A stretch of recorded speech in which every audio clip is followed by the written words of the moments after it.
La famille, que la paix, si possible, en ces temps troublés, soit sur vous.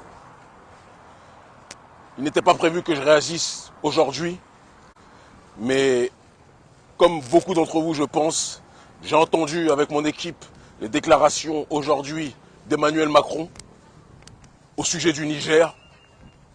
Et je pense que même si on voulait faire la sourde oreille, même si on voulait faire mine de faire abstraction de cette arrogance néocoloniale, il y a des choses pour des gens qui se battent pour leur souveraineté, pour des gens qui se battent pour leur autodétermination, des gens qui se battent pour leur totale, réelle indépendance, qu'on ne peut pas laisser passer.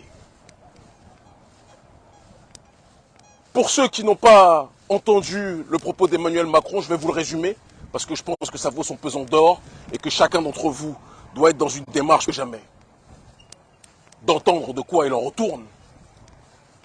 Emmanuel Macron, dans son allocution d'aujourd'hui devant les ambassadeurs, a appuyé le fait que même si la population nigérienne veut le départ de l'armée française ne va pas partir.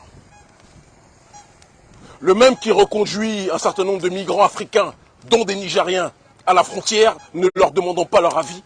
Le même qui laisse la xénophobie exploser dans son pays, vous dit, quand le peuple souverain du Niger veut que l'armée française parte, il vous dit, l'armée française va rester.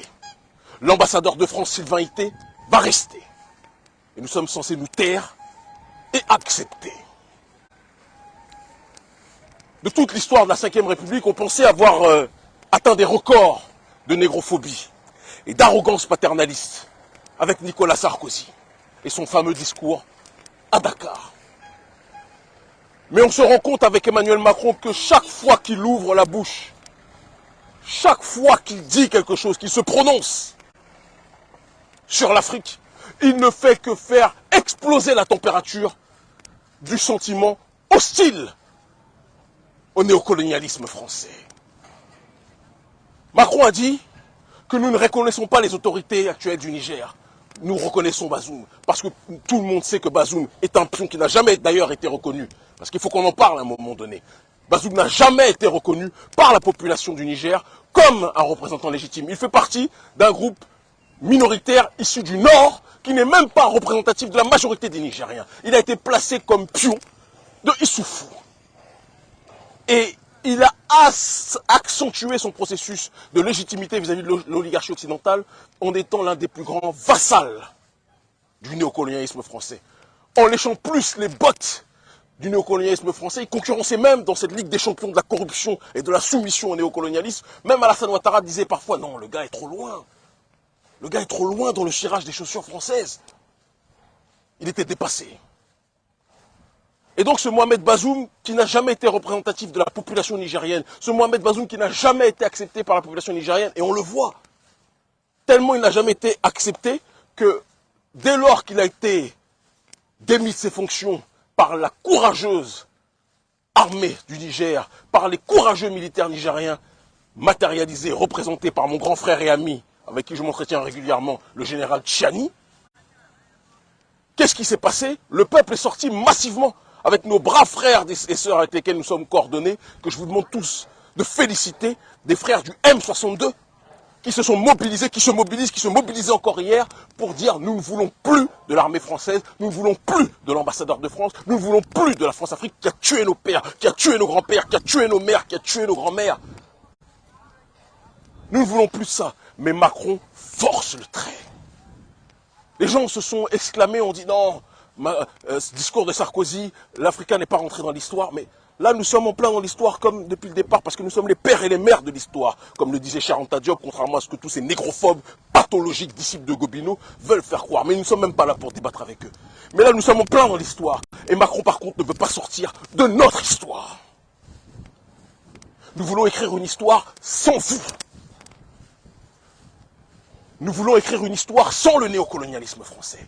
Nous voulons écrire une histoire sans l'impérialisme français. Nous voulons écrire une histoire sans les bases militaires françaises. Nous voulons écrire une histoire sans la politique de la France-Afrique sur nos terres.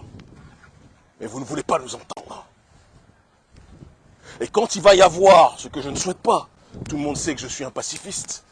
Mais quand il va y avoir un accident, vous direz encore une fois que ce sont les panafricanistes qui font monter la pression. Il est important qu'on dise les choses à la population française. Le prolétariat français n'est pas notre ennemi.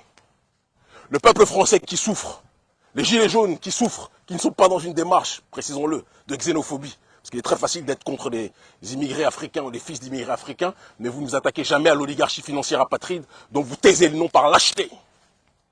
Comprenne qui devra comprendre. Mais les gilets jaunes, les prolétaires qui se battent pour leur souveraineté, qui se battent pour avoir plus de droits, sont les frères de lutte des populations prolétaires africaines. Ce n'est pas le prolétariat occidental notre ennemi, c'est l'oligarchie financière apatride. C'est très important qu'on le dise. Et elle peut être noire, elle peut être blanche, elle peut être musulmane, elle peut être juive, elle peut être chrétienne. Elle est de toutes les confessions, elle est de toutes les couleurs. C'est important qu'on le précise. Mais nous disons que de la même façon que quand De Gaulle, qui est loin d'être une référence pour nous, tout le monde sait à quel point je le méprise, mais les ennemis des uns peuvent être les héros des autres, je n'ai pas de problème dessus, et je respecte que De Gaulle soit un héros pour vous autres Français. Ce n'est pas le mien, ça ne le sera jamais. Mais à un moment donné, De Gaulle a dit qu'il faut que toutes les bases militaires étrangères quittent son pays. Vous avez dit que c'était un patriote. Mais quand les Africains disent qu'ils veulent que les bases militaires étrangères quittent leur pays, vous dites que nous sommes des extrémistes. Est-ce cohérent? Est-ce rationnel? Ou bien il y a un deux poids deux mesures en fonction de qui le dit? Si c'est l'homme blanc qui veut la souveraineté, c'est un chevalier. Si c'est l'homme noir et la femme noire qui veulent la souveraineté, ce sont des terroristes. Ça ne peut plus durer. Le terrorisme numéro 1 en Afrique, c'est l'impérialisme occidental. Je le dis, je le répète. Le terrorisme numéro 1 en Afrique, c'est l'impérialisme occidental. Le terrorisme numéro 1 au Niger, c'est l'impérialisme français. Il faut que quelqu'un vous le dise. Il faut que quelqu'un vous le dise.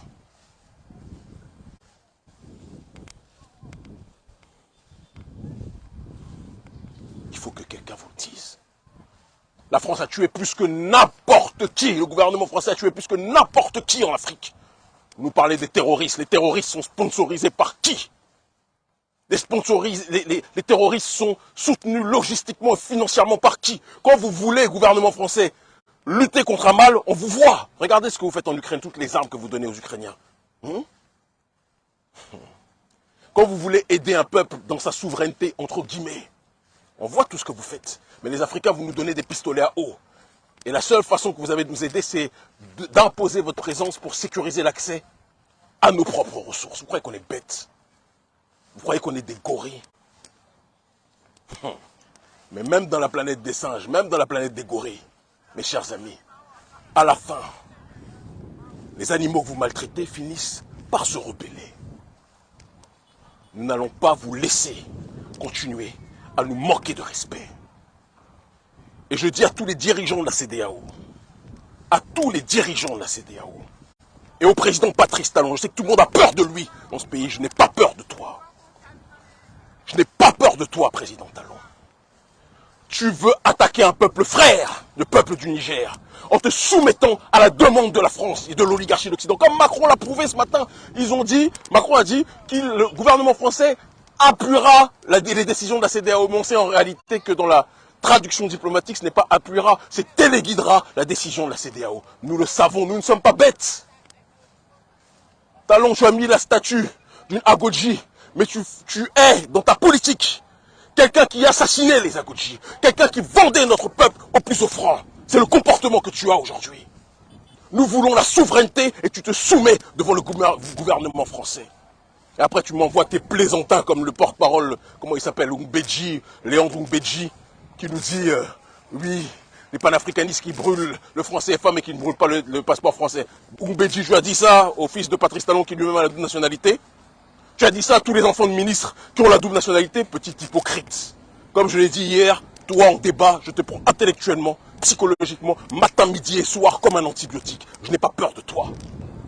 Tu n'es pas outillé idéologiquement pour débattre avec les panafricanistes. C'est pour ça que personne ne t'écoute, ni au Bénin, ni en Afrique.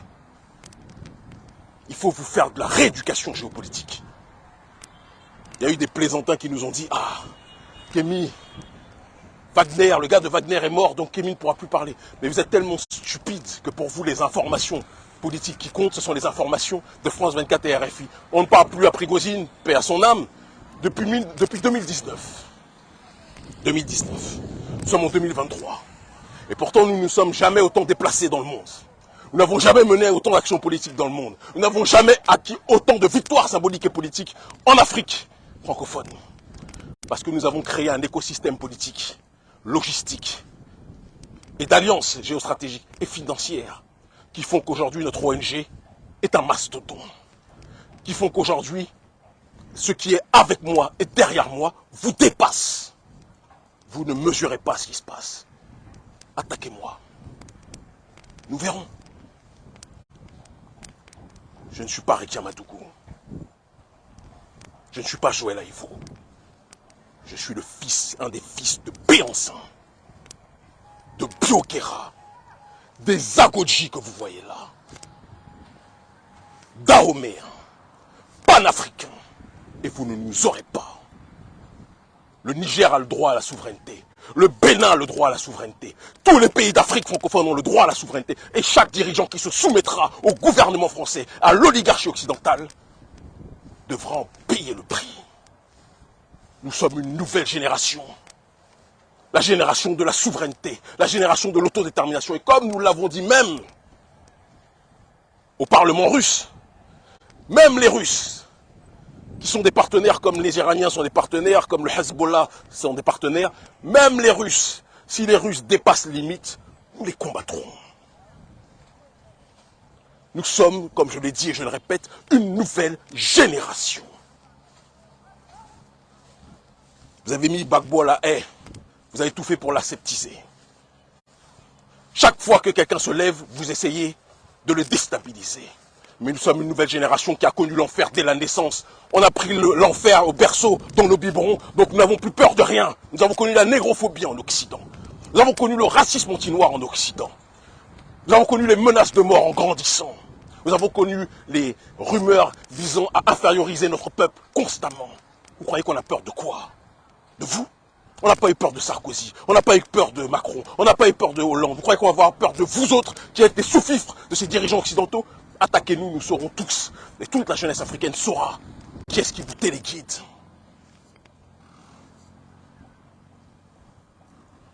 Emmanuel Macron, pour revenir à toi, parce que j'ai assez parlé de tes sous-fifres, que sont les Alassane Dramane Ouattara, les Patrice Talon, les Macky Sall, etc. Macron, ne fais pas le fou avec nous. Macron, notre population au XXIe siècle ne craint pas les coups. On t'a demandé de partir. Tu dis tu veux forcer, tu vas rester. Nous sommes comme dans un couple où le mari tape sa femme. À un moment donné, la femme dit elle veut le divorce. Elle dit au mari pars. Le mari dit il va rester. Tu penses que ça va se finir comment? Tu penses que ça va se finir comment? On a dit on veut le divorce, mais tu ne veux pas écouter. Pas le divorce avec le peuple prolétaire français. Quand je vois des frères comme Juan Branco, si c'était eux qui dirigeaient la France, entre l'Afrique et la France, il y aurait les meilleures relations du monde. Mais avec des plaisantins comme toi, des enfants de la banque de Rothschild, des gens qui sont les apôtres du néolibéralisme économique et sociétal, nous ne pouvons pas dialoguer. Certains dirigeants ou certains candidats au présidentiel dialoguent avec vous en off. On les connaît, en se disant panafricains. Mais nous, on ne dialoguera pas avec vous. Jamais. Même les États-Unis sont plus pragmatiques que vous. Même les États-Unis ont su que le discours va-t-en-guerre n'était pas intelligent. Mais vous ne voulez pas écouter. La seule chose que vous savez faire, que vous avez dans l'ADN, c'est tout faire pour que les Africains puissent être menacés. Ça ne peut pas durer. Ça ne peut pas durer.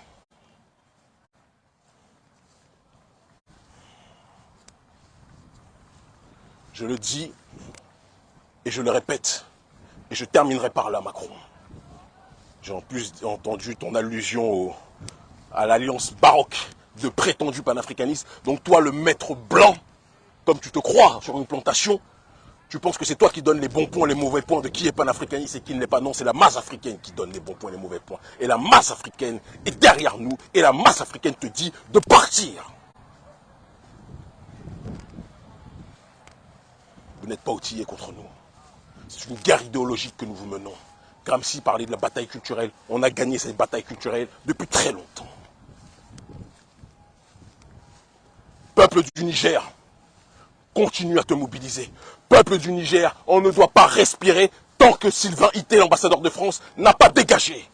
Mais dans le même temps, peuple du Niger, attention à la stratégie de diversion des autorités françaises. Parce que peut-être leur objectif, c'est de tout faire pour qu'il y ait une attention, une recrudescence de l'attention qui soit maximisée vis-à-vis des bases militaires françaises, là où se cache l'ambassadeur de France. Et pendant ce temps, que la CEDEAO, elle, essaye d'attaquer. De l'autre côté, le général Tchani. Donc soyons vigilants. Le démon a toujours plusieurs stratégies. Nous les connaissons. Nous sommes nés auprès d'eux. Et quand je dis le démon, je ne parle pas de tous les Français, mais de ceux qui sont les tenants de l'impérialisme français. Restons connectés, restons mobilisés et méfions-nous de la stratégie de l'impérialisme, de la France-Afrique. Ils ne vont pas lâcher tant qu'ils n'auront pas retrouvé la mainmise complète sur l'uranium du Niger. Ils vous disent nous sommes pauvres, nous sommes pauvres. Mais quand on leur dit de partir, ils ne veulent pas quitter. Ils disent oh le Niger, ce n'est rien pour la France. Mais quand on leur dit de partir, ils ne veulent pas bouger. Qui est pauvre, qui est riche? Ou bien peut-être que sans le Niger et sans l'Afrique, la France aurait le PIB de la Roumanie.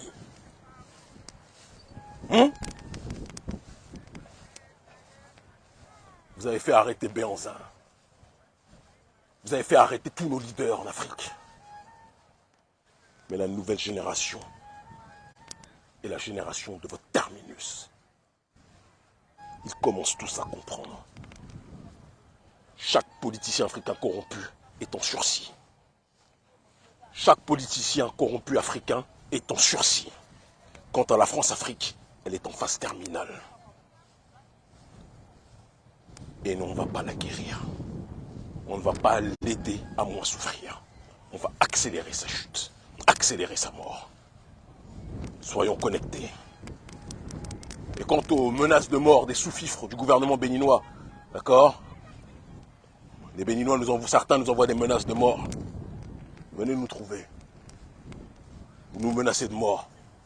Venez nous trouver, que la jeunesse africaine voit le fonctionnement d'un dirigeant soumis au néocolonialisme français. Venez nous trouver. Vous croyez que nous, on a peur? Vous m'avez mis en prison 4 fois. Je suis sorti toujours plus fort. Quand je dis vous, je parle de votre patron, le gouvernement français, puisque vous en êtes les sous-fifres. Toujours pour un combat politique, je suis toujours sorti plus fort. Vous me menacez de mort, je ressors toujours plus fort.